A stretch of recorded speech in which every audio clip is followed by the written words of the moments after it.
Hey guys welcome back to my channel Payal vlogs. चले एलाम आंदामानेर अंतिम पर्वे। हाँ, आज के आमादेर आंदामानेर लास्ट डे। এই 6 दिन আমরা দারুণ ঘুরলাম আর আজকে হলো 7 নম্বর দিন। কি না দেখেছি এই কদিনে, প্রকৃতিকে দু হাত ভরে কুড়িয়ে নিয়েছি। এত সুন্দর আন্দামান এখানে না এলে বোঝা যায় না।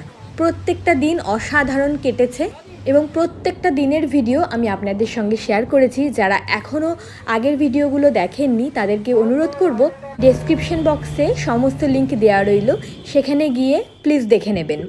স্কুবা ডাইভিংয়ের এক অসাধারণ অভিজ্ঞতা কিন্তু আন্দামানে এসেই হলো। হ্যাভলক আইল্যান্ডে গোবিন্দনগর বিচে প্রাইভেট বিচে থাকার একটা দারুণ এক্সপিরিয়েন্স, রস আইল্যান্ডে হরিণকে কাছ থেকে টাচ করা এবং তাকে খাওয়ানোর একটা অদ্ভুত আনন্দ, অদ্ভুত তৃপ্তি এখানে এসেই পেলাম। দেখলাম আন্দামানের সেই কুখ্যাত সেলুলার জেল। ভয়ঙ্কর সেই কাহিনীগুলো শুনলেই এখনও যেন গায়ে কাটা দেয়। আর অবশেষে আজকে আমরা যাচ্ছি বারাটাং লাইমস্টোন কেভ দেখতে। আর সম্ভবত আজকেই আমরা জারোয়া উপজাতিদের এক ঝলক দেখলে পেলেও পেতে পারি। দেখা যাক কি হয়।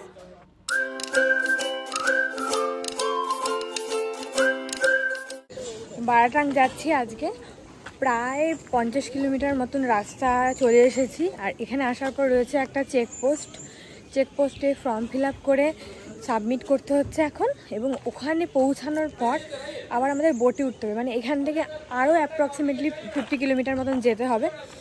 তারপরে আমরা ওখানে গিয়ে পৌঁছাবো। ওখানে পৌঁছে আবার আমাদের বোট নিতে হবে, এক একটা বোটে 10 জন করে থাকবে। তারপরে আমরা মেন লাইমস্টোন কেভের ওদিকে যাব।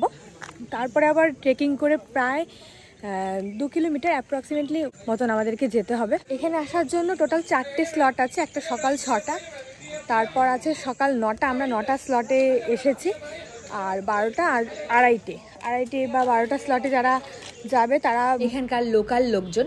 ট্যুরিস্টদের জন্য কিন্তু ওই দুটোই স্লট, সকাল 6টা এবং সকাল 9টা।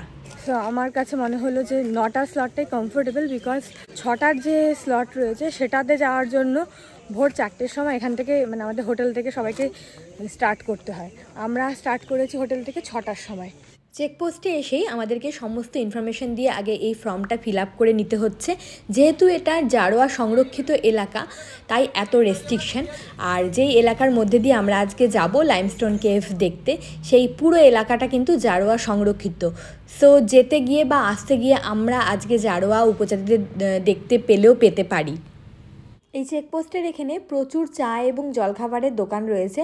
যারা ব্রেকফাস্ট করতে চান এখানে করে নিতে পারেন। আমাদেরকে যদিও হোটেল থেকে প্যাক করা ব্রেকফাস্ট দিয়ে দেওয়া হয়েছে। এখান থেকে আমরা গরম গরম চায়ে চুমুক দিলাম।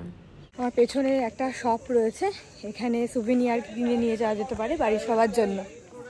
এই টাইপের শপ মোটামুটি আমরা যে কটা জায়গায় ভিজিট করলাম সব জায়গাতেই ছিল। তো আমরা অলরেডি অনেক কিছু কিনেছি, তবে এটা আমাদের লাস্ট চান্স, কারণ কালকে আমাদের ফেরার পালা। সো আপনারা যদি লাস্ট কিছু অ্যাড করতে চান তো এখান থেকে নিতে পারেন। গাড়ির লম্বা লাইন হয়ে গেছে, সব গাড়ি এসে সারি সারি দাঁড়িয়ে পড়েছে। এখানে একসাথে যে কটা গাড়ি জমা হবে, গেট খোলার পর সব গাড়িগুলোকে একসাথে ছাড়া হবে। চেক পয়েন্টের পর থেকে যে রাস্তাটুকু আমরা যাব সেই রাস্তায় কিন্তু ভিডিওগ্রাফি অ্যালাউড নয়, ক্যামেরাও অ্যালাউড নয়। তো এখানেই আমি যেটুকু ইনফরমেশান দেওয়ার দিয়ে দিচ্ছি এবং তারপরে দেখা হবে বোটের কাছে গিয়ে। এই জায়গাটার নাম জিরকাটাং। এরপরে এখান থেকে স্টার্ট করব, গিয়ে পৌঁছবো বারাটাং।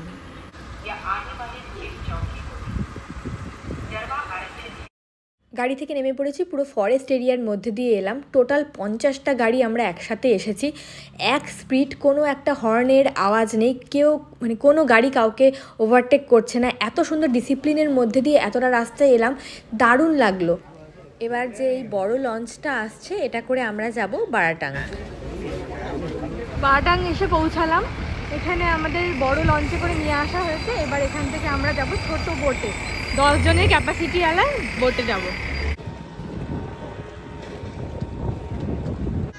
সামনে যে স্পিড বোটটা আসছে এই রকম স্পিড বোটে করে আমরা এখন যাব বারাটাং। একে একে সব আমাদের স্পিড বোটে চেপে বসেছি।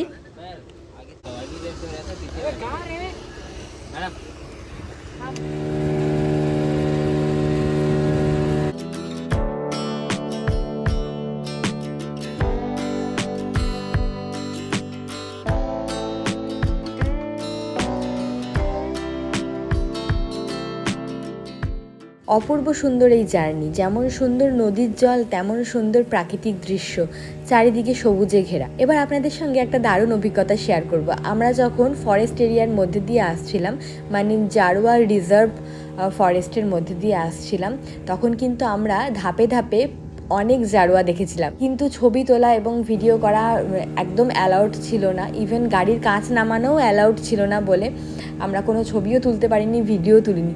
তো এখানে এলে আপনার যদি কপাল ভালো থাকে তাহলে কিন্তু আপনারাও জারোয়া দেখতে পারেন। পৌঁছে গেছি আমরা। ভিডিও বানা লিজিয়ে স্যার, সামনে দেখিয়ে, সামনে की तरफ ध्यान दीजिए। লাইমস্টোন কেভের কাছে অলমোস্ট পৌঁছে গেছি। আর এই জায়গাটা থেকে শুরু হলো একটা মানে মায়াবী ব্যাপার। চারিদিকে ম্যানগ্রোভ অরণ্য, আর আমরা মনে হচ্ছে ম্যানগ্রোভ অরণ্যের গুহার মধ্যে কোথাও একটা ঢুকে পড়ছি। এত সুন্দর, ভীষণ সুন্দর লাগছে।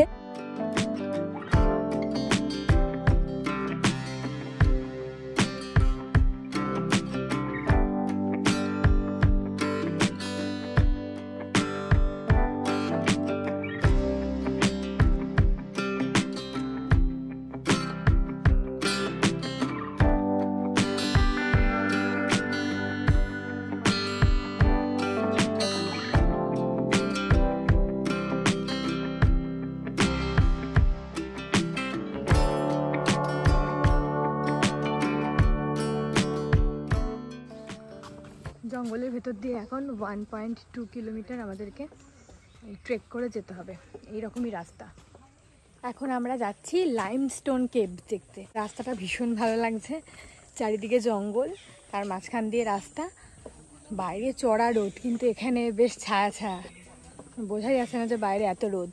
আর যেতে যেতে আমরা বিভিন্ন রকমের পাখির ডাক শুনতে পাচ্ছি।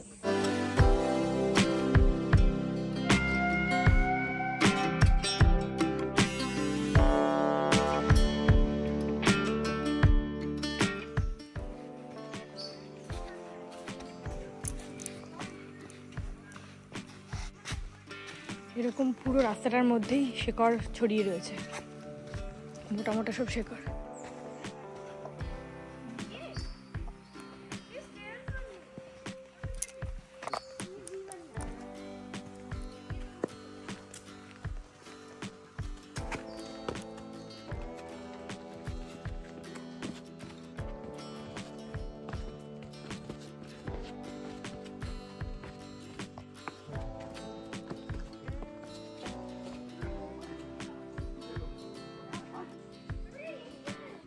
হাফ রাস্তা আসার পর এখানে দেখছি লেবুর শরবত, শসা এগুলো বিক্রি হচ্ছে। তো আমরা একটু লেবুর শরবত খেয়ে রিফ্রেশ হয়ে নিয়ে আবার স্টার্ট করলাম। এই পুরো রাস্তাটাতেই কিন্তু আমাদের সাথে ছিল আমাদের গাইড। প্রত্যেকটা টিমের সাথেই কিন্তু একজন করে গাইড দেওয়া রয়েছে, যে সমস্ত কিছু খুব সুন্দরভাবে এক্সপ্লেন করে দিচ্ছে।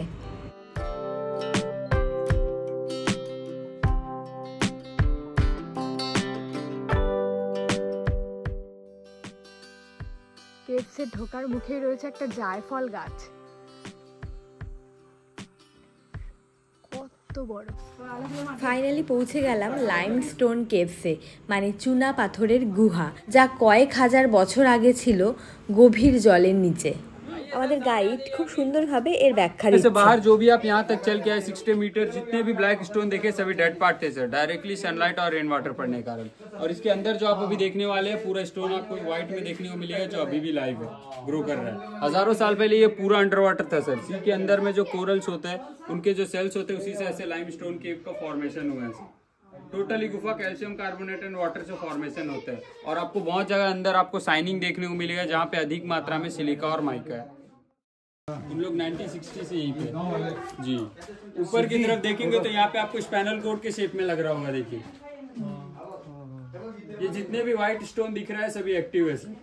और यहाँ पे देखेंगे तो यहाँ पे आपको गणेश भगवान की शेप में बन रहा है, ऐसे लग रहा होगा देखिए। और यहाँ पे देखेंगे तो यहाँ पे भी आपको साइनिंग करता हुआ नजर आ रहा होगा, जहाँ पे अधिक मात्रा में सिलिका और माइका होता है वहाँ पे ऐसे साइनिंग देखने को मिलता है। और अंदर कोई भी किसी, ये जैसे जैसे वाटर ड्रॉप होते हैं वैसे वैसे स्ट्रक्चर्स बनता है। स्टैलेक्टाइट। और जो भी स्टोन गुफा में नीचे से ऊपर की तरफ बढ़ता है उसे कहते हैं स्टैलेग्माइट। ये दोनों तरफ से बढ़ रहा है सर, बीच में देखिए गैप है। इसे जितनी पानी की जरूरत है ये पेड़ के जड़ों से चूसता है सर। और जो वेस्ट पानी छोड़ता है, ड्रॉप ड्रॉप कंटिन्यू गिरता है, उससे क्या है स्टैलेग्माइट को इतना पानी मिल जाता है, इसलिए वो नीचे से ऊपर की तरफ में पूरा तरफ बंद है सर।